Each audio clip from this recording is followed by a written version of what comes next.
जय हिंद दोस्तों, मैं संदीप आपके अपने चैनल द एजुकेशन अब पर आपका स्वागत करता हूं। दोस्तों, आज हम लोग भारत के राज्य के इतिहास के बारे में पढ़ेंगे। इससे पहले हमने भारत के संविधान में अनुच्छेद 1 से 4 पढ़ा था।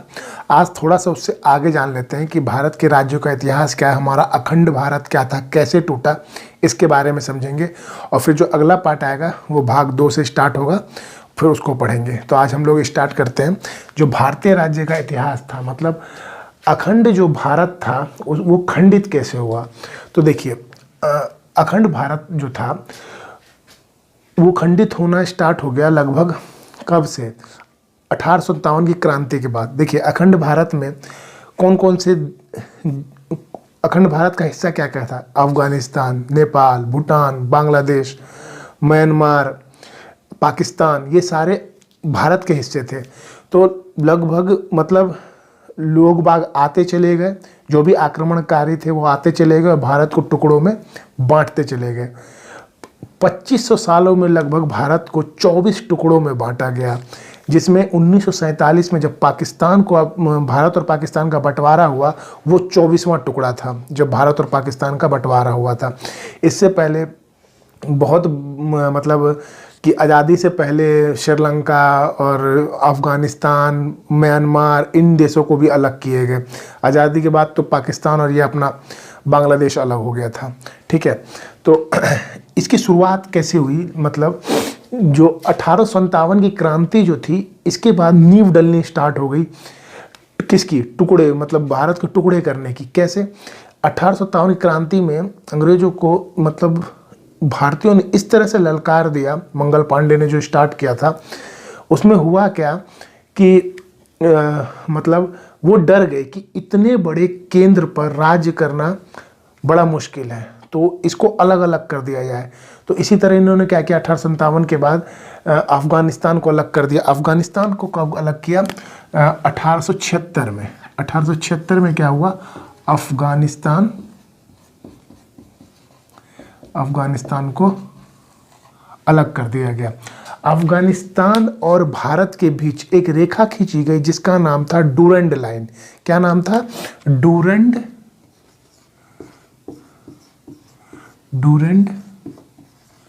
लाइन। क्या नाम था? डूरेंड लाइन।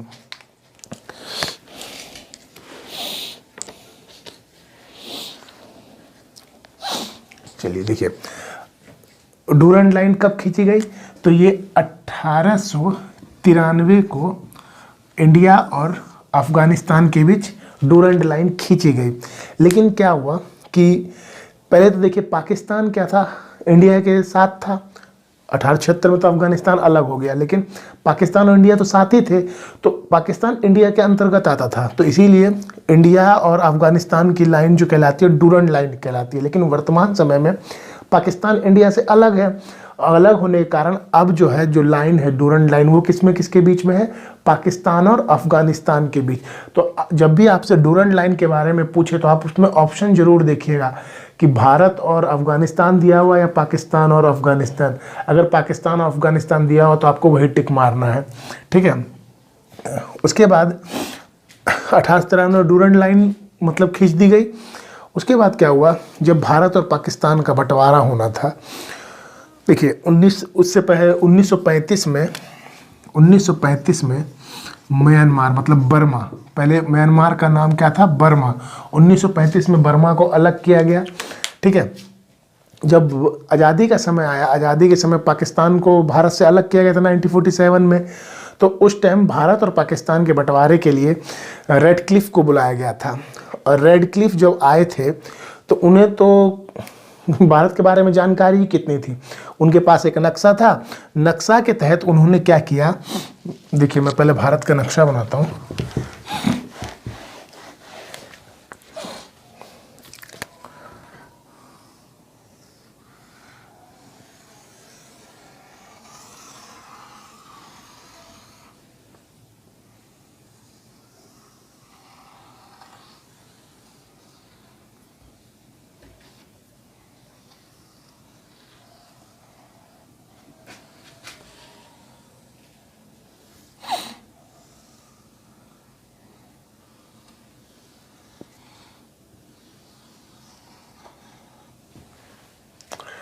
ठीक है, तो ये भारत का नक्शा हो गया और ये आपका इधर ये पाकिस्तान हो गया। ठीक, अब हुआ क्या कि जब रेड क्लिफ आए तो उनके पास तो नक्शा था एक, तो उन्होंने क्या किया कि इधर से एक लाइन खींची नक्शे में, ये इधर का हिस्सा पाकिस्तान हो गया, इधर से एक लाइन खींची तो ये हिस्सा पाकिस्तान हो गया। पहले बांग्लादेश पाकिस्तान का ही हिस्सा था, इसको पूर्वी पाकिस्तान कहते थे, इसको पश्चिमी पाकिस्तान कहते थे। इस तरह से उन्होंने बांट दिया, बांट के वो चले गए। तो इंडिया और पाकिस्तान के बीच की लाइन क्या कहलाती है? Red Cliff line. क्या कहलाती है?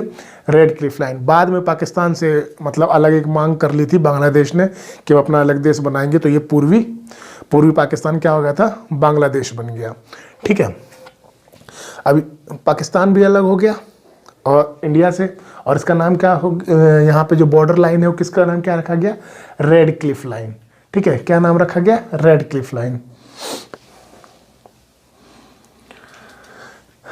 ठीक, अब देखिए आज़ादी के समय जब जब आज़ाद मतलब जिस टाइम पे आज़ादी दे रहे थे, भारत और पाकिस्तान को अलग अलग कर रहे थे 1947 में, उस समय जो हमारा जो ये भारत था वो छोटे छोटे मतलब राज्यों में, रियासतों में बटा हुआ था। ठीक है, कुछ पे तो ब्रिटिश ने कब्जा कर लिया था और 552 राज्य ऐसे थे, 552 राज्य थे जो छोटे छोटे हिस्सों में बटे हुए थे, मतलब प्रिंसी स्टेट थे, देसी रियासतें थी जिन पर अंग्रेजों का कब्जा नहीं था, लेकिन वो अंग्रेजों की ही गुलामी करते थे एक तरीके से। और बहुत सारे राज्य ऐसे थे जिस पे ब्रिटिश ने कब्जा कर लिया था। तो जब अंग्रेज जा रहे थे तो उनको ब्रिटिश तो देना ही था, उनको जितने भी ब्रिटिश के जितने पर कब्जा किया था वो तो भारत को देना ही था। और 552 राज्यों के लिए उन्होंने बोला जो भारत में मिलना चाहते हैं वो भारत में मिले, जो पाकिस्तान में जाते हैं वो पाकिस्तान चले जाएं, जो अपना अलग देश बनाना चाहते हैं वो अपना अलग देश बना ले। तो क्या हुआ, इसमें से 13 राज्य जो हैं वो पाकिस्तान में जाके मिल गए। 13 राज्य किस में मिल गए? पाकिस्तान में जाके मिल गए। तो 13 राज्यों की तो बात हमें करनी नहीं है, हमको अपने भारत से मतलब है।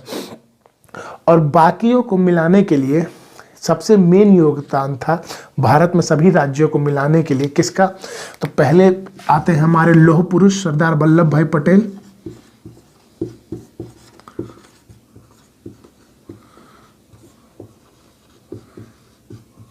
भाई पटेल, दूसरे हैं वीपी मेनन, और तीसरे जो है वो है माउंटबेटन। माउंटबेटन का भी बहुत बड़ा हाथ था। इन्होंने भी भारत को एक मतलब जितने भी राज्य थे उनको मिलाने की कोशिश की थी, और सबसे मेन योगदान सरदार वल्लभ भाई पटेल का था। इन्होंने क्या किया कि सबको एकजुट किया और भारत के जितने भी छोटे छोटे देसी रियासतें थी उनको भारत के अंदर मिला लिया। लेकिन 3 राज्य ऐसे थे जो मिलने को राजी ही नहीं थे। वो कौन से थे? एक था आपका जम्मू कश्मीर, ये वाला, एक था आपका ये गुजरात, जूनागढ़, मेन जूनागढ़ था, और यहाँ पे एक आपका था हैदराबाद। ये क्या था? हैदराबाद। ये 3 राज्य जो थे वो भारत में मिलना ही नहीं चाहते थे। हैदराबाद का कहना था कि हम एक अपना अलग देश बनाएंगे, हम भारत के साथ नहीं रहेंगे। अब देखिए आपको कैसा लगता है अगर एक भारत का ये टुकड़ा हट जाता और एक अलग देश बनता।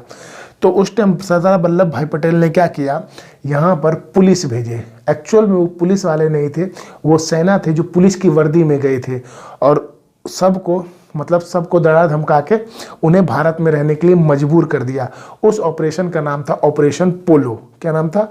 ऑपरेशन पोलो। ऑपरेशन पोलो के तहत हैदराबाद को भारत में मिला लिया गया था।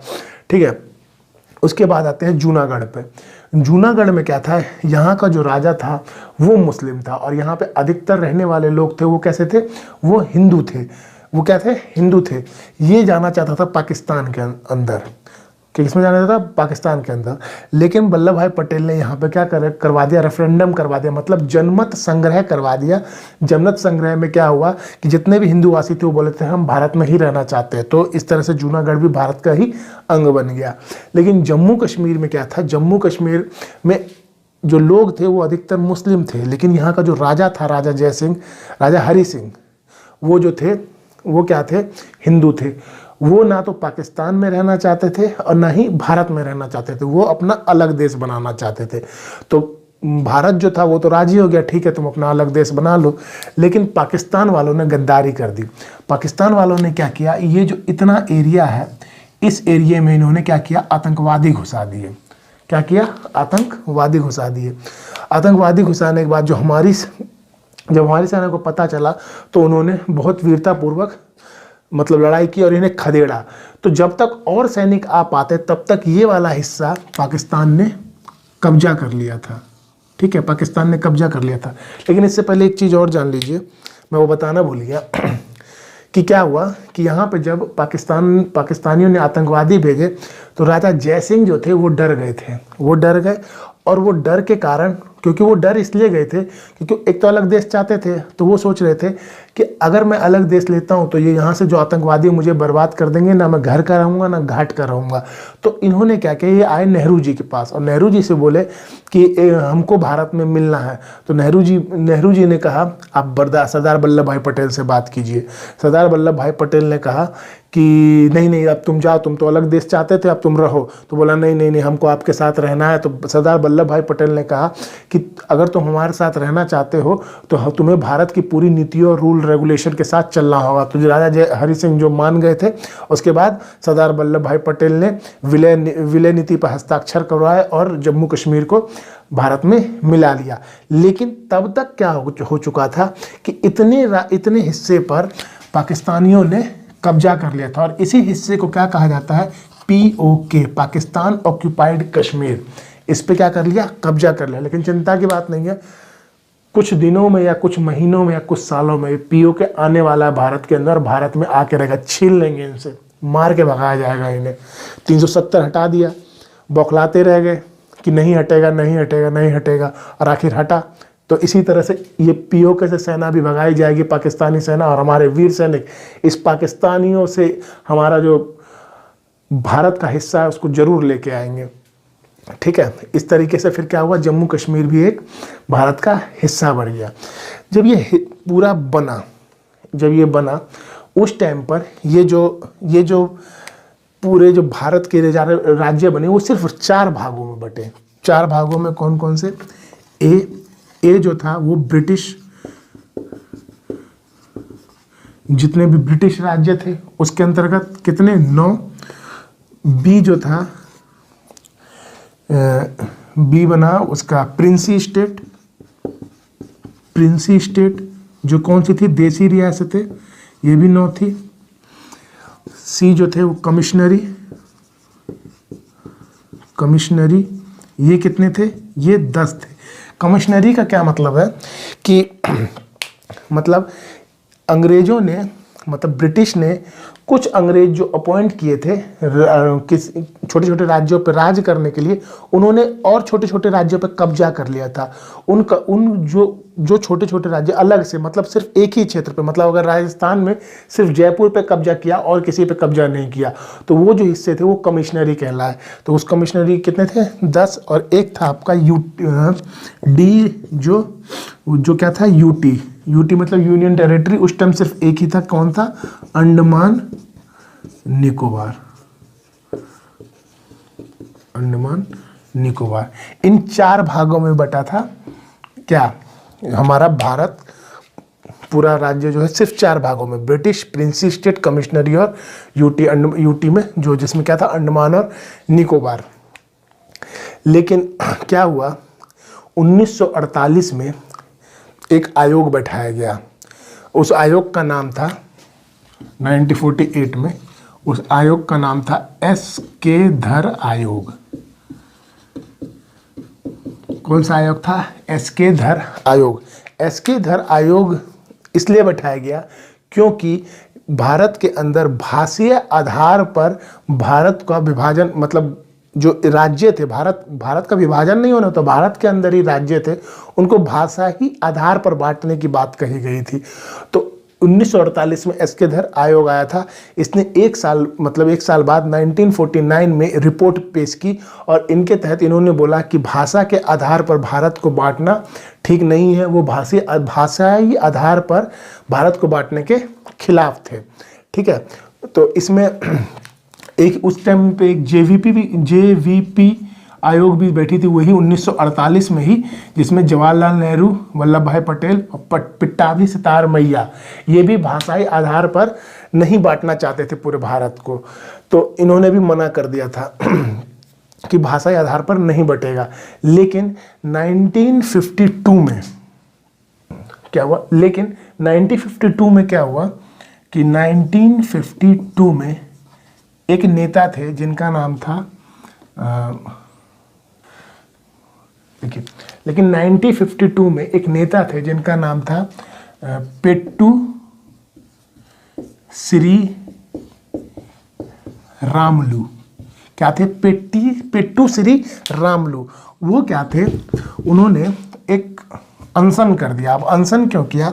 ये जो देखिए, ये आंध्र प्रदेश और ये तमिलनाडु, ठीक है, ये पूरा एक था, आंध्र प्रदेश और तमिलनाडु। तो तमिलनाडु इधर तमिल भाषा बोली जाती थी और इधर तेलुगु बोली जाती थी। तमिलनाडु में तमिल और आंध्र प्रदेश में तेलुगु। तो पेट्टू श्री रामलू का कहना था कि हम तमिल वाले क्षेत्र में मिलकर नहीं रहते, हमें अलग अपना राज्य चाहिए, जो आंध्र प्रदेश मतलब चाहते थे वो। तो उस टाइम पे मतलब 1952 में उन्होंने ये अपना आंदोलन इसीलिए स्टार्ट किया कि हमें अपना एक अलग राज्य चाहिए, पर उस पर सहमति नहीं बनी। तो इन्होंने क्या किया कि अनशन कर दिया। अनशन कितने दिन का किया? 56 दिन का किया। और 56 दिन के बाद पेट्टू श्री रामलू की क्या हो गई? मृत्यु हो गई। 56 दिन के बाद क्या हो गई? मृत्यु हो गई। और इनकी मृत्यु के बाद लोग भड़क उठे, और लोग भड़क उठे तो जवाहरलाल नेहरू ने सोचा कि भाई जनता बहुत ज़्यादा भड़क रही है, तो उन्होंने क्या किया कि इसको भाषाई आधार पर बांट दिया। क्या किया? भाषाई आधार पर आंध्र प्रदेश और तमिलनाडु को बांट दिया। तो 1952 में अगर आपसे क्वेश्चन पूछा जाए कि भाषा के आधार पर बंटने वाला सबसे पहला राज्य कौन था, तो वो कौन सा था? बनने वाला तो कौन सा था? आंध्र प्रदेश। कौन सा था? आंध्र प्रदेश। लेकिन देखिए, और ये आंध्र प्रदेश कब बना था? 1 अक्टूबर 1953 को, 1953 में। जवाहरलाल नेहरू ने भी एक साल लिया सोचने में, मतलब कोशिश की कि भाषा आधार पर नहीं बटे, लेकिन फिर भी लोगों का आक्रोश इतना बढ़ गया था और आंदोलन होने लग गए थे। इसकी वजह से 1 अक्टूबर 1953 को क्या किया गया कि आंध्र प्रदेश एक भाषाई आधार पर एक राज्य बना दिया गया। अब देखिए, जब ये अलग हुआ तो बाकी जो राज्य थे उन्होंने भी कहना स्टार्ट कर दिया, हमें भी भाषा के आधार पर हमारा क्षेत्र दे दिया जाए। तो इसके लिए अब जवाहरलाल नेहरू परेशान हो गए। तो उन्होंने कहा कि अब क्या उपाय किया जाए। तो उन्होंने सोचा कि हम सीधे सुप्रीम कोर्ट के पास जाते हैं और सुप्रीम कोर्ट से समझते हैं कि क्या करना चाहिए। तो उस टाइम पर सुप्रीम कोर्ट के जो जज थे वो फजल अली थे। उस टाइम क्या थे? फजल अली। तो उस समय 1953 में एक गठन बनाया गया जिसका नाम था फजल अली आयोग। क्या था? फजल अली आयोग। –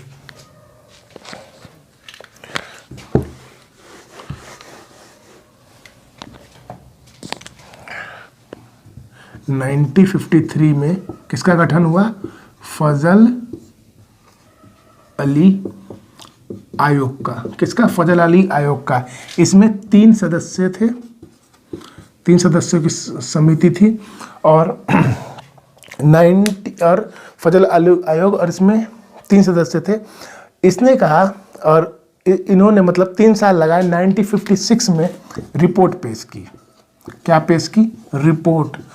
1956 में रिपोर्ट पेश की और उन्होंने कहा कि भारत को आप भाषा के आधार पर बांट सकते हैं, लेकिन इसमें ये नहीं होना चाहिए कि जो गुजराती बोलेगा वो गुजरात में ही रहे, जो मराठी बोलेगा वो महाराष्ट्र में ही रहे, और जो पंजाबी बोलेगा वो पंजाब में रहे, ऐसा नहीं होना चाहिए। जिसको जहाँ रहना है वो वहाँ रह सकता है, चाहे वो कोई भी भाषा जाने या नहीं जाने, वो जहाँ रहना चाहता है उस राज्य में रह सकता है। लेकिन भाषा के आधार पर आप राज्यों को बांट सकते हो। तो इस प्रकार भाषा के आधार पर राज्य बंट गए। पंजाबी बोलने वाले पंजाब में रह गए, गुजराती गुजरात में, मराठी महाराष्ट्र में। इस तरह से राज्यों का बंटवारा हुआ। जब राज्यों का बंटवारा हुआ तो उस टाइम पर 14 स्टेट हुए और 6 यूटी हुई, 6 यूनियन टेरिटरी, मतलब 14 राज्य और 6 केंद्र शासित प्रदेश हुए। ठीक, इस तरीके से बंटवारा हो गया। लेकिन फिर और भी मतलब अपने अलग अलग भाषा की मांग करने लग गए। तो 1966 में शाह आयोग का गठन किया गया। शाह आयोग का गठन हुआ। इसके तहत पंजाब जो था इसका बंटवारा किया गया। कैसे किया गया?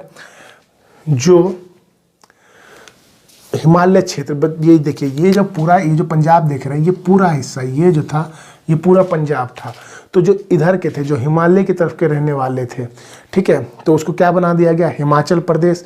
जो हिंदी बोलने वाले थे वो हरियाणवी हो गए, और जो पंजाबी बोलने वाले थे पंजाब के हो गए। और इन दोनों में बीच में एक छोटा सा स्टेट था, चंडीगढ़। तो चंडीगढ़ को क्या किया गया? पंजाब और हरियाणा का दोनों का क्या बना दिया गया? राजधानी बना दी गई। और उसको क्या बना दिया गया? केंद्र शासित प्रदेश बना दिया गया। इस तरह धीरे धीरे फिर जैसे 2000 में झारखंड से उड़ीसा अलग हुआ, बिहार से झारखंड अलग हुआ। तो धीरे धीरे इस तरह से राज्य अलग होते चले गए। और अभी क्या है, भारत में 28 राज्य और यूटी कितने हैं?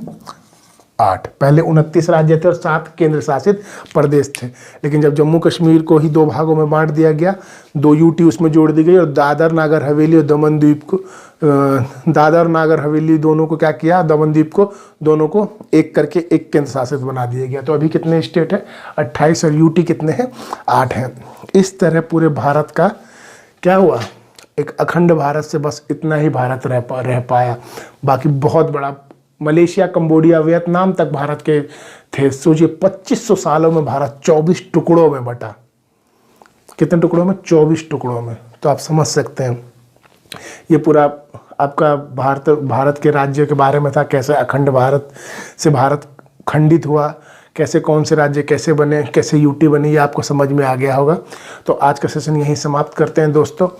इसके बाद हम लोग भाग 2 पढ़ेंगे। भाग 2 में 5 से 11 नागरिकता के बारे में धीरे धीरे हम अनुच्छेद सारे पढ़ेंगे और इम्पोर्टेंट सारे अनुच्छेद पढ़ेंगे। बस आप इस तरीके को समझते जाइए, कहानी समझिए कि इसके पीछे का कहानी क्या है। जब आप कहानी समझ पाइएगा, उसमें मतलब आप उसको अपने आप से कनेक्ट कीजिए, तब आपको ये सारी चीज़ें समझ में आने लगेगी। तो आज के लिए इतना ही। Thank you, have a nice day. और जो भी इस चैनल पर नए हैं उनसे रिक्वेस्ट है कि अगर आपको सेशन अच्छा लगता है तो इसे लाइक करें, सब्सक्राइब करें, ज़्यादा से ज़्यादा लोगों तक शेयर करें। Thank you, have a nice day.